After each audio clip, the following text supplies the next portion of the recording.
एक दिन सच्चाई सामने आएगी और उस दिन मैं पूरे हलके को इकट्ठा करूंगा। लंबे समय से जांच चली हुई है, तो कितने संतुष्ट है जांच के ऊपर और क्या मानना है प्रशासनिक और राजनीतिक तौर के ऊपर? हमारे धर्मपाल जी ने जैसे बताया, करमवीर ने बताया और सभी साथियों से किसी से भी आप पूछ सकते हो। आज जो मैं माहौल जो देख रहा हूँ ना, इससे बड़ा दुख वाली बात है। मन इतना दुखी हो रहा है कि हम जिस विजन को लेकर के चले थे, जो सरकार का भी नारा था, बेटी पढ़ाओ बेटी बचाओ का नारा था, और हमने भी कोशिश की। आप 5 साल से देख रहे हो, आज जो ये कॉलेज इस पूरे हरियाणा प्रदेश में नहीं देश में ऐसी संस्था है जो कि लड़कियों के लिए फ्री में शिक्षा दी जाती है, और आज उसके ऊपर कीचड़ उछाला जा रहा है। बड़ी दुख की बात है। और मैं तो सीधे सीधे शब्दों में कहना चाहता हूँ कि ऐसी राजनीति नहीं होनी चाहिए। और ये सारा का सारा जो खेल है, और जो परिवार की अगर मैं बात करूँ, वो पूरा परिवार मेरा एक घरेलू परिवार था, जो कि होली और दिवाली के ऊपर अगर सबसे पहला फोन आता था तो इसके दादा का आता। आज उस परिवार के बीच में इतनी खाई पाड़ दी कि उनके चारों साइड जो यहाँ का पहले स्थानीय जो विधायक होता था, मंत्री भी होता था, जेपी दलाल, उसका सारा ये खेल है भाईचारे को तोड़ने में।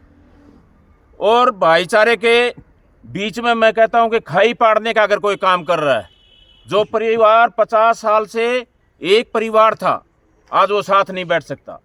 ये सारी की सारी भूमिका उस जेपी दलाल की है, जो कि आज पूरे प्रकरण में मैं कहता हूं कि पूरा उसने जो आज ये जो खेल रचा है। लेकिन साथियों और मीडिया के आप जो भी हमारे सामने खड़े हो, आप ध्यान रखना, परमात्मा के घर में अंधेर है, देर है लेकिन अंधेर नहीं है। एक दिन सच्चाई सामने आएगी और उस दिन मैं पूरे हलके को इकट्ठा करूंगा। और उसके ऊपर मैं कहता हूं कि इस हलके में अगर इस हलके की जनता इस सच्चाई के साथ है, तो इस पर उसकी एंट्री पर ताला लगाने का काम कोई कर सकता है तो इस हलके की जनता कर सकती है, छत्तीस बिरादरी का भाईचारा कर सकता है। साथियों, ऐसा काम नहीं होना चाहिए। अगर मेरे में लेस मात्र भी 1% भी कहीं भी कोई अगर कोई आंगली टेके, इतना मैंने अपने जीवन में मैं बताना चाहता हूं, अगर किसी भाई का किसी बेटी का अगर मेरे पास फोन आया होगा तो कोई भी भाई ये कह दे कि उसका मैंने समाधान नहीं किया होगा। अपनी बेटी समझ करके मैं काम कर रहा हूं, और उसके बाद मेरे ऊपर जो कीचड़ जो उछाला जा रहा है, ये अच्छी बात नहीं है। और ये चीजें जब हमारे समाज में आती हैं तो ये छत्तीस बिरादरी का भाईचारा इस बात का फैसला करता है। तो मैं जांच जो चल रही है, बातचीत जो चल रही है, तो कितने संतुष्ट है इस जांच के ऊपर आप? इस जांच से आप अभी कह रहे थे कि बहुत टाइम हो गया, ये इतनी लंबी बात नहीं है। आप गांव में जाओगे, हल्के में जाओगे, एक एक बात का पता है। आज कोई भी मेरे ख्याल से इस बात की जानकारी से अनभिज्ञ नहीं है कि जिसको इसकी बात का पता ना हो। एक एक बात का पता है कि ये कहानी क्या है, लेकिन उसको लंबा खींचा जा रहा है। उसमें ये ढूंढा जा रहा है कि कोई भी आकर के ये कहे कि यहाँ का स्थानीय जो विधायक है उसका नाम शामिल हो और इसको हमारे को मौका मिले, जिससे कि हम इसको जेल में डालने का काम करें। लेकिन साथियों, हमारे बुजुर्ग साथ खड़े हुए हैं, छत्तीस बिरादरी के भाई साथ खड़े हुए हैं, मेरे को कोई चिंता नहीं है। जब भाईचारा साथ है ना, कोई कुछ नहीं बिगाड़ सकता। और उस परमपिता परमात्मा का ऐसा आशीर्वाद रहा है, एक दिन सच्चाई जरूर सामने आएगी। और ये जो लोग आज जो करवा रहे हैं, ये मुंह दिखाने के लायक इस समाज को नहीं रहेंगे, जो आज ये हमारे भाईचारे को जो बिगाड़ने का जो काम कर रहे हैं। ग्रामीण भाईचारे को बनाने के लिए आपकी क्या अपील है? ग्रामीण भाईचारे को, हमारे भाईचारे में कहीं कोई कमी नहीं है। हमारा भाईचारा जैसे था वैसे ही रहेगा, चाहे कितनी भी कोशिश कर ले। हमारे धर्मपाल जी जैसे अभी बता रहे थे कि हम भाईचारे को नहीं बिगड़ने देंगे, क्योंकि हमारे बीच में हमारे बुजुर्ग साथ खड़े हुए हैं, नौजवान साथी साथ खड़े हुए हैं। तो इस भाईचारे को हम सभी से मैं निवेदन भी करता हूं कि हमारे भाईचारे में जो ये लोग हमारे बीच में जो खाई पाड़ने का जो काम कर रहे हैं, इनको कामयाबी इनको ना होने दें और अपने भाईचारे को बना करके रखें।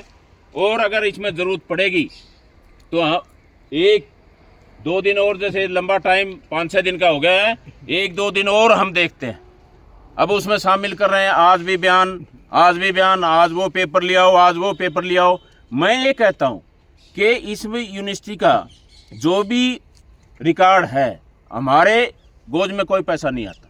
सारे का सारा जो पैसा है वो सारे का सारा पैसा कॉलेज यूनिवर्सिटी के अकाउंट में जाता है, चौधरी बंसीलाल यूनिवर्सिटी में जाता है, उसके बाद हमारे कॉलेज के अकाउंट में आता है।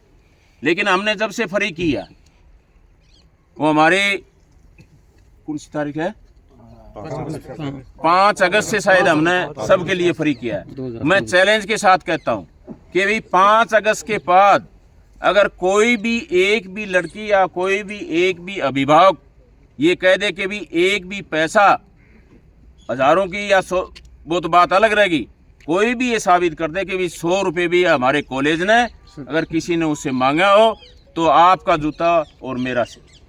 ये जो आज ये लालसन जो लगा रहे, हमने बेटियों के पढ़ाई के लिए जो काम किया है, आज उसके ऊपर जो कीचड़ जो उछाला जा रहा है साथियों, ये मैं कहता हूँ कि एक समाज को जो तोड़ने का जो काम ये लोग कर रहे हैं, इस समाज ये बख्शेगा नहीं, ये परमात्मा उनको बख्शेगा नहीं। हम परमात्मा पर विश्वास करने वाले लोग हैं और वो परमात्मा ज़रूर एक दिन न्याय दिलाएगा, और जब न्याय आएगा उस दिन इस हल्के की, मैं कहता हूँ कि सारा जो हल्का जो सुन रहा है और देख रहा है, हर आदमी मेरे से पूछता है चेयरमैन साहब क्या करना है, बताओ हम आपके साथ। मैं एक बात कहना चाहता हूँ साथियों, जल्दबाजी में हमारे को कोई फैसला नहीं लेना, हमारे को इंतजार करना है। और जब ये आज 24 तारीख से लगा करके तो आज 4 तारीख, 5 तारीख, 5 और 6, 10-11 दिन हो गए। 10-11 दिन में मेरे ख्याल से कोई ऐसा दिन नहीं होगा, हर आदमी के मन में ये शंका है कि भाई इतना लंबा क्यों हो रहा है। कोई बात नहीं है, एक एक बात का सबको पता है। इन्हीं बातों के साथ मैं तो एक ही बात कहना चाहता हूँ, प्रशासन से भी ये मैं अपील करना चाहता हूँ। और वही धन्यवाद करता हूँ मैं मुख्यमंत्री जी का, वो जो बयान आया था उन्होंने भी कहा था कि न्याय होगा, और हमारे को पूरी उम्मीद है। पार्टीबाजी की बात नहीं है, मैं इंसानियत पर विश्वास करने वाला आदमी हूँ। अगर न्याय होगा तो उसका भी हम स्वागत करेंगे, जिसमें कि इसमें गलत आदमी को ना फंसाया जाए। आज जिस लड़की और लड़के का मामला था उसमें उसके बाप को भी अंदर डाल दिया गया, और भी नाम उसमें आ रहे हैं। आज कॉलेज का जो कमेटी है या प्रिंसिपल है, बेचारी वो लेडीज है।